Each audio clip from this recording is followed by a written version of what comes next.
Hi, Aquarius. Welcome back to my channel. I'm Alexander Creek, astrologer and intuitive.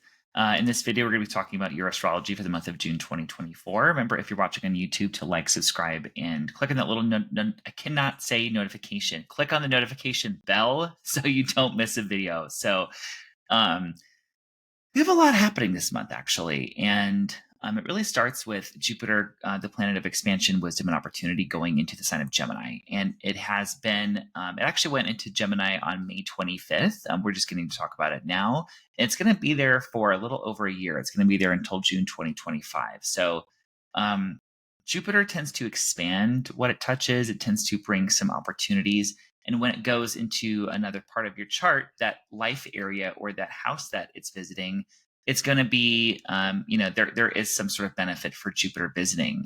This is saying that, maybe some blessings or opportunities or opportunities can open up to this part of your chart. And I'll talk about what part of your chart it's visiting in just a moment. You also may want to think about what was happening for you June 2012 through June 2013, because that was the last time that Jupiter was in Gemini. So you may want to, especially after I talk about, what can come up for you, you may want to think about maybe what was happening for you during that time period. Just a little bit about Jupiter and Gemini itself. Jupiter is the planet of like the higher mind. It's about travel, like wisdom and spirituality, and yes, it does, and it brings expansion to whatever it touches and opportunity. When Jupiter goes into Gemini, Gemini is a sign ruled by Mercury, the planet of communication, and Jupiter and Gemini is very kind of fast and furious energy. It's very much about like, I want to learn this. I want to study this. I maybe want to take this class over here, or I want to do that thing over here. It's very excitable energy. And because Gemini is a mutable air sign, mutable means it's like interested in lots of different things. Air sign, it's more kind of, it's kind of fast moving energy. It's more mental energy. The thing with Jupiter and Gemini is you may want to do too many different things. It's like, you may want to do 7 or 8 things, but but Saturn, the planet of limitation, delays, lessons, mastery, will be square Jupiter the entire time that Jupiter is in Gemini. This means essentially a square aspect in astrology is like a really kind of in your face, dynamic, challenging energy. And Saturn is saying to Jupiter, like, you have to kind of pick a lane, essentially, or it's this reminder that you have to focus your energy while Jupiter is in Gemini, because there is a danger of sort of scattering your energy. So although we may be drawn to intellectually opening up, learning things, studying things, communication, just being spontaneous and trying things, and I do advocate for that, and I think that you should definitely try things while Jupiter is in Gemini. Just remember that you are going to want to also narrow your focus a little bit too. So instead of 8 things, maybe pick 4 things to focus on. So for you, Jupiter will be visiting your 5th house for next year. So Jupiter has just moved out of your 4th house of home and family, your home, family, residence, parents. Maybe there was some expansion of home, or maybe you were more focused on home. Maybe there are opportunities connected to family for you over this past year. It is moving into your 5th house, which is about romance, which is about pleasure, creativity, creative projects, and children. And the 5th house is kind of a fun place for Jupiter to be able to visit. So this could be anything from like, if your love life has been very stale and you're very single, or if you just need some more fun in your life, like Jupiter and Gemini visiting this part of your chart, I think will be very helpful. This is saying like, go ahead and like pick up that artistic project or try something creative, or open your life up, frankly, to more pleasure and more fun. If you have children in your life, it can help like relationships with your children go better, or perhaps your children are going to have some opportunities like coming up for them.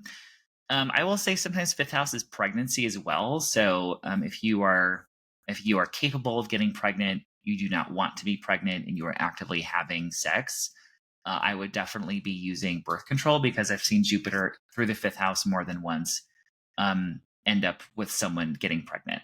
Essentially, like, here you go, here's a blessing, like you're expanded. And it's like, well, okay.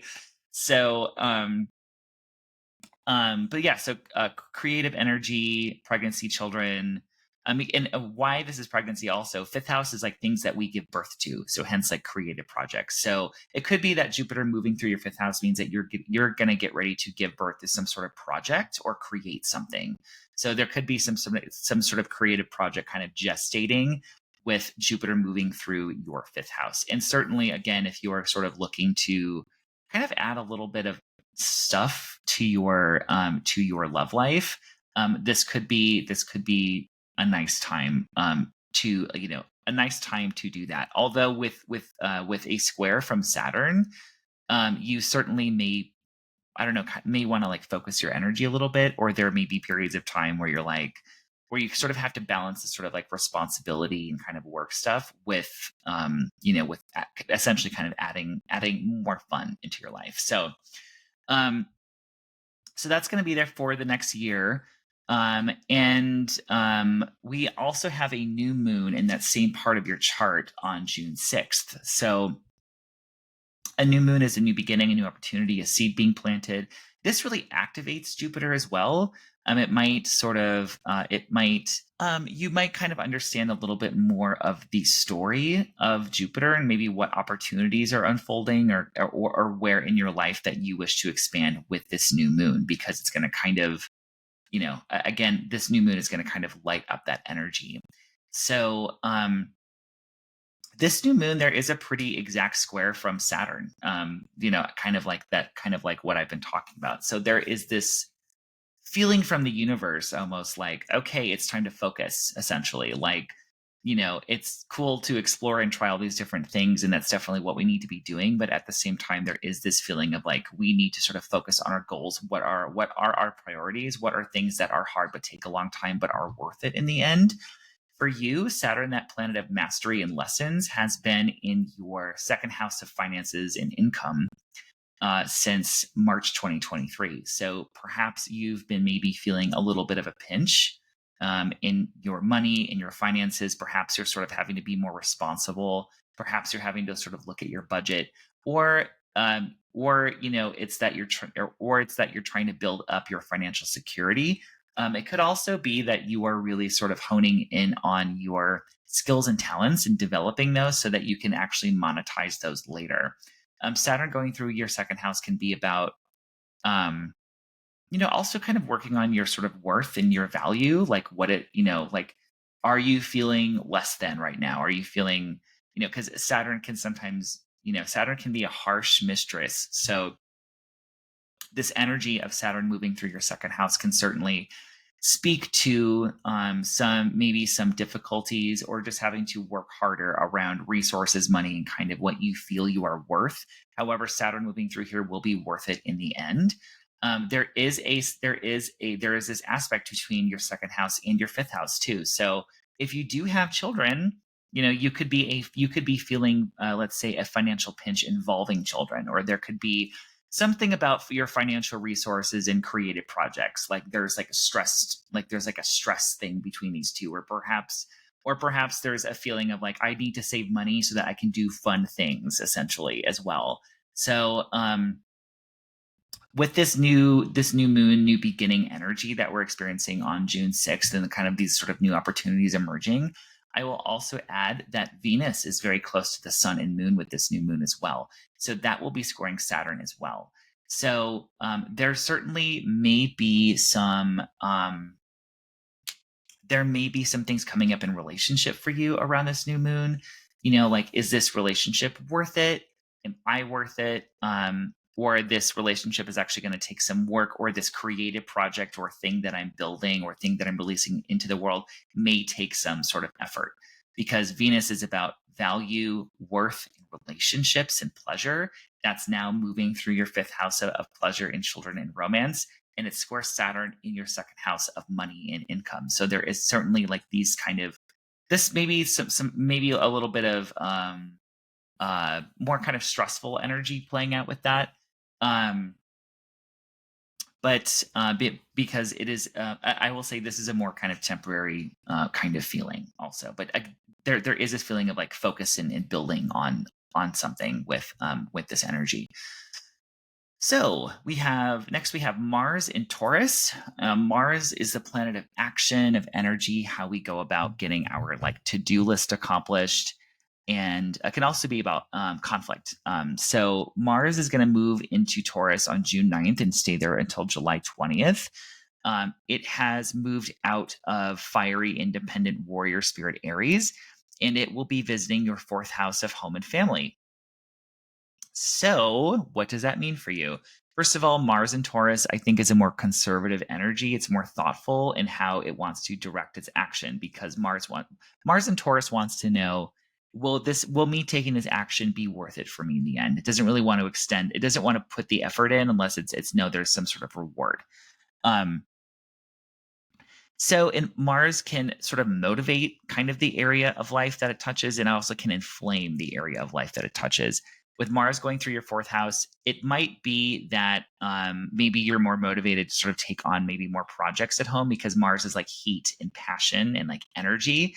So it could be like taking on home projects or just feeling more motivated maybe to sort of maybe bring more security into your life, maybe connected to your home or like your personal security.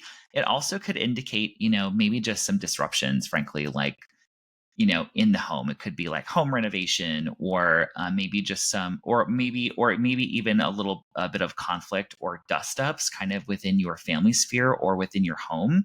This could be saying that maybe you will need to kind of lay down the law a little bit, as it concerns your living situation, possibly with like roommates or family or people that you live with.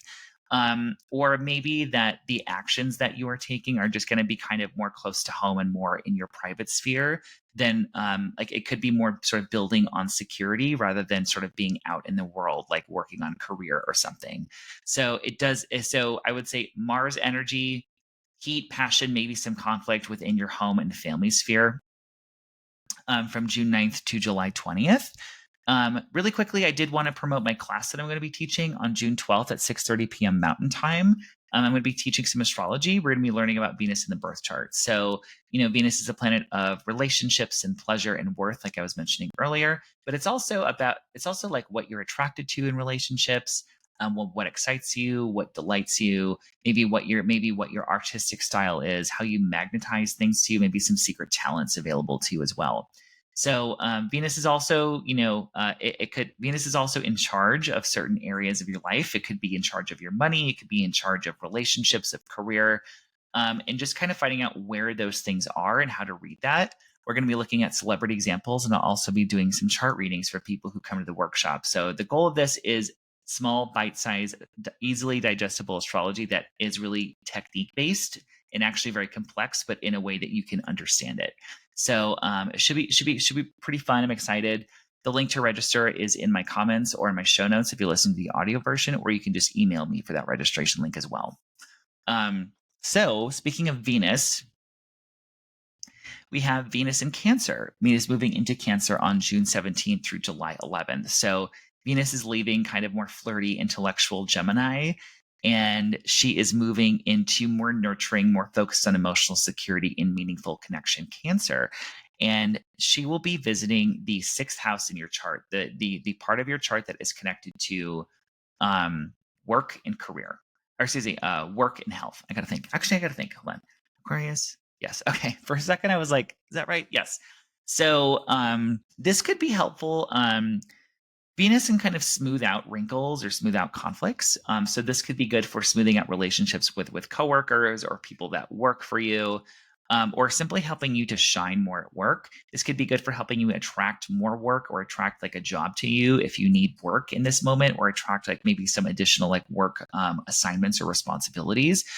This can also be good for just kind of helping to improve your various health routines. So whether that is an exercise routine or anything connected to sort of physical body wellness, whether that is like a yoga class or exercise or sort of like implementing some sort of like new nutrition thing, anything that sort of your daily grind, the stuff that we don't want to do, but that we have to do to sort of live in this world and take care of ourselves is essentially the sixth house. So Venus visiting that could mean that there's more opportunities more pleasure. Like it just feels like there's more harmony or things more going well for you in that area. So that's nice. I like that for you.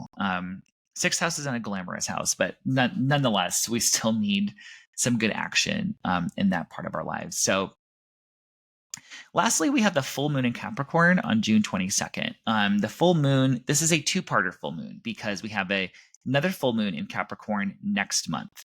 What's interesting about this is, I mean, first of all, having a full moon in the same sign, it's pretty rare because usually you would go full moon Capricorn and then Aquarius.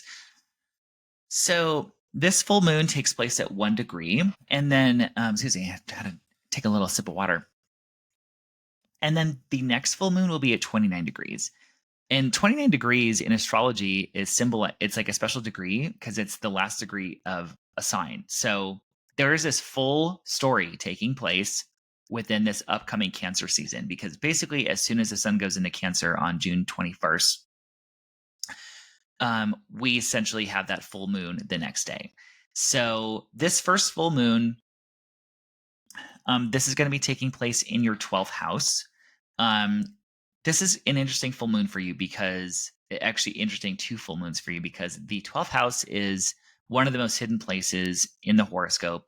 And it tends to be about kind of our mental subconscious mind, our spiritual and mental health, things that are hidden, themes of like rest and retreat or places of sort of isolation.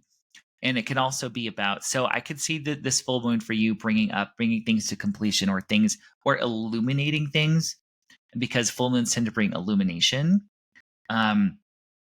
This could be sort of like revealing to you maybe the ways that maybe you get in your own way, maybe ways that you sort of self-sabotage, or it could be revealing some sort of like old psychic baggage that you need to sort of discard and let go of. It also could be like revealing maybe something that was once hidden to you and is now fully visible as well. And this also could just be a period of time in which you will maybe want to get some sort of extra rest, some extra rejuvenation, and really sort of take care of yourself a little bit on a sort of mental, psychic, spiritual level. I would say get outside, get into nature, and sort of, I just kind of feel like this may be a more private time. It just feels like a more sort of, so I wouldn't maybe try to, I don't know, I wouldn't try to like push yourself too much around this full moon. And it's very personal. And it could also just be something going on in a way that is sort of hidden to others as well. The other thing about this full moon is that Saturn, the ruling planet of this full moon, that planet of mastery and lessons, and actually your ruling planet as well, because Saturn is the traditional ruler of Aquarius. And Saturn will be stationing retrograde a week after this first full moon. So you will want to, so that means two things. First of all, Saturn going retrograde, it's going to make wherever Saturn is in your chart very noticeable. And retrograde does not mean bad, but it is going to make those themes more obvious to you. So I would maybe notice a review, a reassessment, and going back over something, especially concerning finances, for you around this full moon. Like that may be a focus of review for you, or just a highlighted focus area. And also because Saturn is your ruling planet, this is suggesting that you are kind of undergoing a general kind of life review while Saturn is retrograde. This full moon might just be bringing up like, it might be bringing up like, for me, it kind of feels like things that you might want to let go of, or things from the past, or something like that. But because your ruling planet is going retrograde, it does kind of feel like you're going to be reviewing and reassessing things in your life, especially concerning finances, frankly, and and those second house themes that I was talking about earlier. So, okay, that is it. That's it for now. Thanks for watching. Hopefully you enjoyed this video. If you did, make sure that you like the video or subscribe to my channel. Maybe leave your big 3 or rising sign in the comments and let me know maybe what's going on for you. So happy June, happy Gemini season to you. And again, those full moons they feel personal, doesn't feel bad, but it does feel like you're maybe like releasing something from your subconscious. So anyway, talk to you soon. We'll see you next week with another video. Thanks, guys.